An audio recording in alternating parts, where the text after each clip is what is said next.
Người phụ nữ đang ngồi chồm hổm dưới đất và khóc tên là Soja. Cô ấy đã lấy Abu và trở thành vợ bé. Do cha cô không đồng ý, cuối cùng nhờ mẹ khuyên nhủ, họ đã đuổi cô ra ở trong kho. Cái kho này vừa nhỏ và bẩn, bên trong toàn là đồ đạc bừa bộn. Soja không ngờ rằng lấy Abu lại rơi vào kết cục như thế. Nhưng Abu cũng là người không tệ, anh đang cố gắng hết sức để bảo vệ quyền lợi của vợ bé. Abu bảo vợ bé thôi đừng khóc nữa, hãy cố gắng thu dọn cái kho trước đã, khi nào ở tạm yên rồi hãy tính tiếp. Hai người cùng nhau khiêng cái bếp ga làm bánh, chuyển nó sang chỗ khác. Sau đó, Abu chuẩn bị nối bình ga để vợ bé sưởi ấm. Nhưng ba mẹ chồng nói với anh, ở trong kho thì được, nhưng không được mang đồ trong kho ra ngoài, như thế sân sẽ trông rất bừa bộn. Abu ra sức thuyết phục ba mẹ chồng, xin cho họ tạm bợ vài ngày, anh sẽ tìm cách xử lý. Ba mẹ chồng cũng thương Soja nên mang cho cô một tấm thảm để cô trải tạm mà sưởi ấm. Ở đây cần nói rõ một chút, Abu còn có một vợ cả nữa, cô ấy đã sinh cho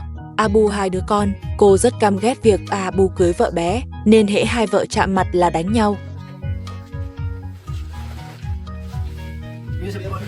Soja nói với Abu, tấm thảm bà mẹ chồng mang đến vừa bẩn và rách. Bà mẹ chồng bảo cô tạm dùng trước đã, được cho con ở đây là bà đã cố gắng hết sức rồi. Lúc này vợ cả của Abu đang cho con bú trong phòng. Vì Abu cưới vợ bé, tâm trạng cô ấy luôn không tốt nên sữa của cô không đủ. Điều an ủi là ông bố chồng rất ủng hộ cô, ông phản đối kịch liệt việc con trai cưới vợ bé.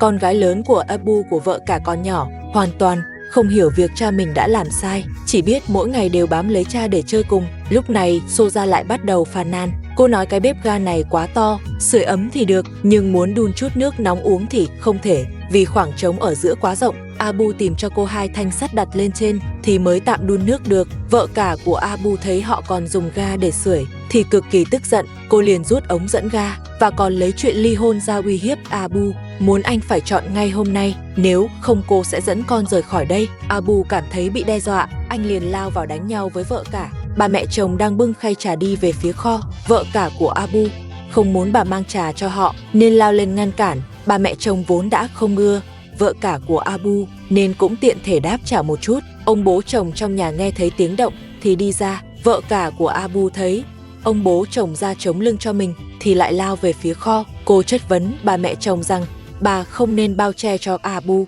dù sao thì anh bây giờ đã làm sai, càng không nên để anh dùng đồ trong nhà. Ông bố chồng cũng trách Abu, nói anh đang yên đang lành lại đi gây chuyện, ngày nào cũng tự chuốc rắc rối. Có ông bố chồng ở đó, vợ cả của Abu thuận lợi lấy được khay trà.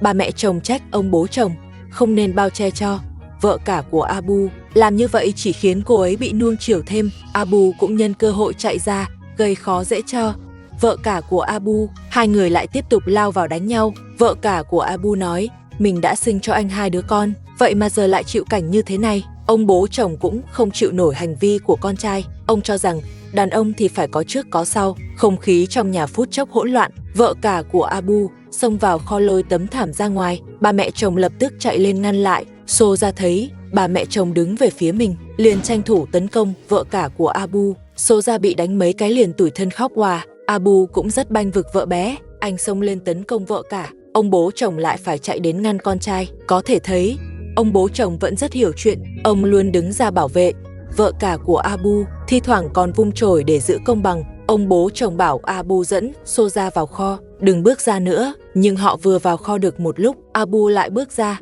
Ngay sau đó, Soja cũng chạy theo, có vẻ như lại sắp có chuyện ồn ào. Soja nhặt một chiếc ủng lên, đi đến trước mặt vợ cả của Abu để tấn công. Vợ cả của Abu đang giặt đồ cũng không hề yếu thế, hai người lại lao vào vật lộn. Soja còn tranh thủ đá ngã vợ cả của Abu, làm đổ cả thau nước giặt. Cảnh tượng lại một lần nữa trở nên hỗn loạn. Quả thật đúng là hai người phụ nữ là một vở kịch, làm người xem hoa cả mắt.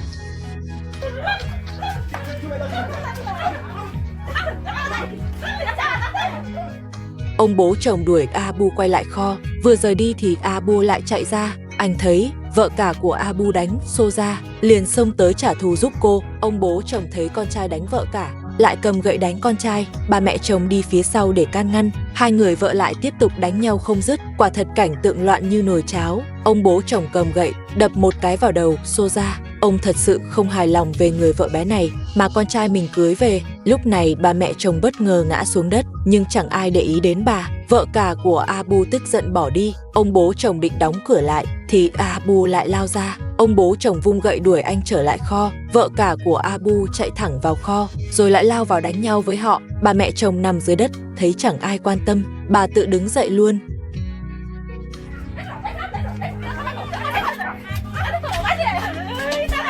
Vợ cả của Abu tức quá chạy ra để dằn mặt Soja, nhưng lại bị ông bố chồng đuổi trở vào. Vợ cả của Abu vì tức giận liền rút luôn ống dẫn ga của họ. Abu và Soja lại có lý do bước ra ngoài. Hai người phụ nữ ném đồ vào nhau, xem ai ném trúng hơn. Thù hằn giữa họ càng đánh càng sâu. Có lẽ những ngày sau này sẽ chẳng dễ dàng gì. Abu phải tìm cách ngăn chặn chuyện này mới được.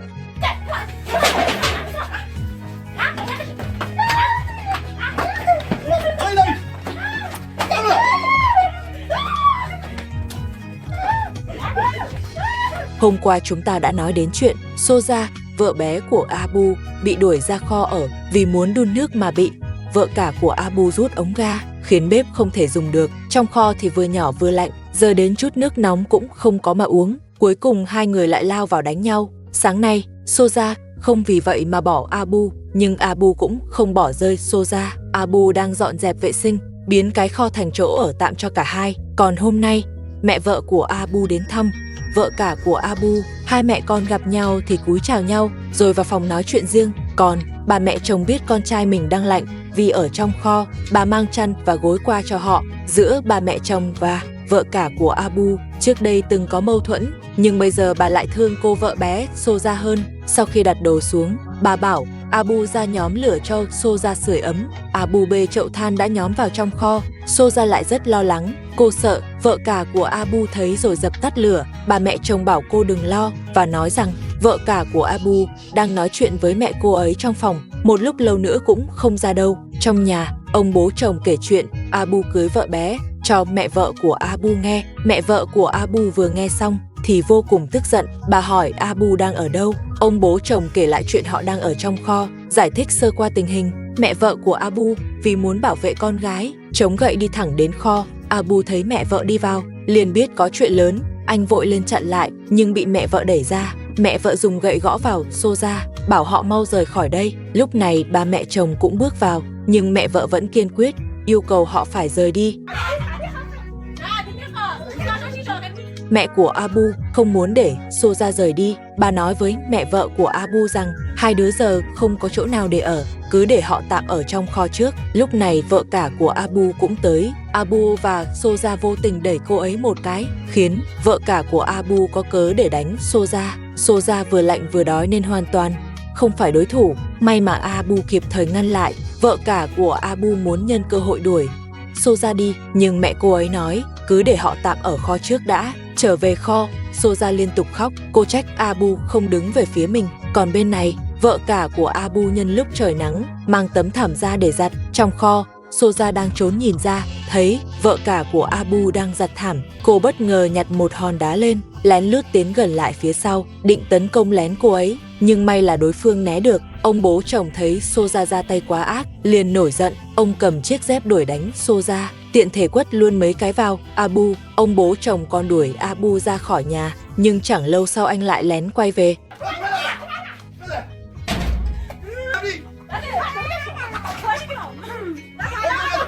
Hai người phụ nữ lại bắt đầu xô xát, họ lao vào đánh nhau lần nữa. Bà mẹ chồng và Abu chạy tới bảo vệ Soja, bị ông bố chồng thấy, liền dùng dép tách họ ra. Mẹ vợ của Abu thấy con gái bị thiệt, liền kéo cô ấy về phía mình. Vợ cả của Abu nhân cơ hội đè Soja xuống đất. Hôm nay cô ta quyết trả thù cho bằng được. Cô kéo Soja sang một bên, rồi dội nước lạnh thẳng lên người cô. Vợ cả của Abu chạy vào kho, giành lại chăn và gối mà bà mẹ chồng mang tới. Hai người phụ nữ tiếp tục quấn vào nhau đánh tiếp. Ông bố chồng đứng ở cửa cầm gậy, hét Abu đừng vượt giới hạn, phải ở yên trong kho. Nhưng ông bố chồng đã không ngăn nổi họ nữa.